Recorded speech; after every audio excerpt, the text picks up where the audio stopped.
Hello guys, നിങ്ങളിപ്പോൾ കാണുന്നത് കയ്യെത്താത്ത കൊമ്പിൽ നിൽക്കുന്ന മാങ്ങകളെ എങ്ങനെ താഴെ വീഴാതെ പറിച്ചെടുക്കാമെന്നുള്ള ട്രിക്കാണ്. കൊമ്പത്ത് നിൽക്കുന്ന വിളഞ്ഞതൊക്കെ താഴെ വീണാലെ പഴിപ്പിച്ചെടുത്തിട്ടും വലിയ കാര്യമില്ലല്ലോ. ഉമ്മ ഫസ്റ്റ് മാങ്ങ പറിച്ചെടുക്കാൻ പോവുകയാണ്. കാര്യം ഞങ്ങളുടെ മാവാണേലും ഞങ്ങളോട് വലിയ സ്നേഹമൊന്നുമില്ലെന്നേ. അല്ലെങ്കിൽ മര്യാദയ്ക്ക് താഴെ എങ്ങാനും ഇത് കാച്ചാ പോരെ. ഈ മാങ്ങയുടെ പേരെന്താണെന്ന് അറിയില്ല കേട്ടോ.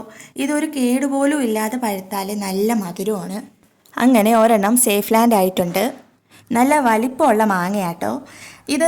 കായ്ക്കാൻ തുടങ്ങിയ ആദ്യ കുറച്ച് വർഷം ഞങ്ങൾക്ക് നല്ല രീതിക്ക് തന്നെ ഈ മാങ്ങ കിട്ടുമായിരുന്നേ.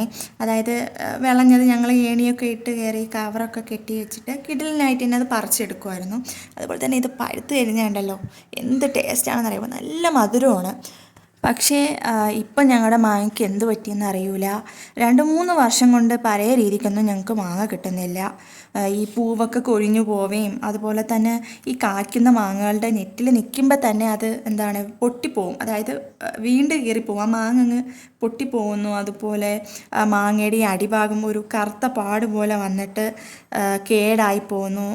അങ്ങനെയൊക്കെ ആയിട്ട് ഇപ്പോൾ ഞങ്ങൾക്ക് മാങ്ങ പഴയതുപോലെ ഒന്നും കിട്ടുന്നില്ല. അങ്ങനെ വിളഞ്ഞെന്ന് തോന്നിയ 3-4 മാങ്ങകൾ ഞങ്ങൾ പറിച്ചെടുത്തു. പിന്നെ അത് സ്റ്റോർ റൂമിൽ പഴുപ്പിക്കാനും വെച്ചു.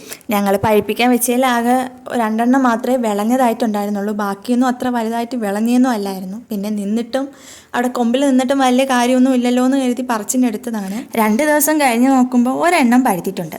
അതിനെ പിന്നെ മുറിച്ച് കഴിച്ചു ഗായ്സ്. പഴയതുപോലെ അത്ര മധുരമില്ല, എന്നാലും സെറ്റായിരുന്നു. അത് കഴിഞ്ഞ് 2 ദിവസം കൂടി കഴിഞ്ഞപ്പോൾ ബാക്കിയുള്ളതൊക്കെ ചെറുതായിട്ട് പഴുത്ത് വരാൻ തുടങ്ങി. നിങ്ങൾക്ക് കാണാമല്ലോ, ആ കാണുന്ന മാങ്ങകളിലെല്ലാം സൈഡിൽ കറുത്ത പാട് കാണാം. ഈ സാധനം ഈ മാങ്ങ നല്ലതുപോലെ പഴുത്ത് വരുമ്പോൾ ഇതേപോലെ ആവും. മൂട് കൊണ്ട് നല്ലതുപോലെ അഴുവിപ്പോവും. ഈ അടിഭാഗം അഴുവി വരുമ്പം ഈ മേൽഭാഗത്തും വലിയ മധുരം കാണത്തില്ല, നല്ല പുളിപ്പായിരിക്കും. ഇത് പച്ചയ്ക്ക് കഴിക്കുമ്പോൾ ഉണ്ടല്ലോ, നല്ല പുളിപ്പാണ്. നല്ല പുളിപ്പെന്ന് നമ്മളെ വാ തന്നെ കോടിപ്പോകുന്ന അത്ര പുളിപ്പാണ്. വിളയാത്ത മാങ്ങ അപ്പോൾ പഴുക്കുമ്പോൾ എത്രത്തോളം മധുരം കാണുമെന്ന് നിങ്ങൾക്കറിയാമല്ലോ. ഈ കാണുന്ന കളറേ ഉള്ളൂ. ഞാൻ പറഞ്ഞല്ലോ, പഴുപ്പിക്കാൻ വെച്ചതിൽ വിളഞ്ഞത് ആകെ 2 മാത്രമേ ഉണ്ടായിരുന്നുള്ളൂ.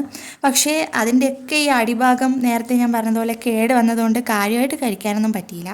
പിന്നെ നിങ്ങൾക്ക് ചെയ്യാൻ പറ്റുന്ന ഏറ്റവും വലിയ കാര്യമെന്ന് പറയുന്നത് ഇതിനെയല്ല, അതായത് ഈ വിളയാത്ത ഈ സാധനങ്ങളെല്ലാം പഴുത്ത് വരുമ്പം ജ്യൂസ് അടിക്കുക എന്നുള്ളതാണ്. ജ്യൂസ് അടിക്കുമ്പോൾ നമുക്ക് വിഷയം വേറൊന്നും വരുന്നില്ല. പഞ്ചാര കൂട്ടിയിട്ടാൽ മധുരം ഇല്ലാത്തത് മധുരിക്കുമെന്നാണല്ലോ. അങ്ങനെ ഇതൊക്കെയായിരുന്നു ഞങ്ങളുടെ മാങ്ങ വിശേഷം. ഞങ്ങൾ ഒത്തിരി ആശിച്ചാണ് ഗൈസ് മാങ്ങ പഴുക്കാൻ വേണ്ടി വെച്ചത്. പഴുത്തിട്ട് ഓരോരുത്തർക്കും കൊടുക്കണമെന്നൊക്കെ കരുതിയതാണ്. പക്ഷേ ലാസ്റ്റ് ഇങ്ങനെയൊക്കെ ആയി.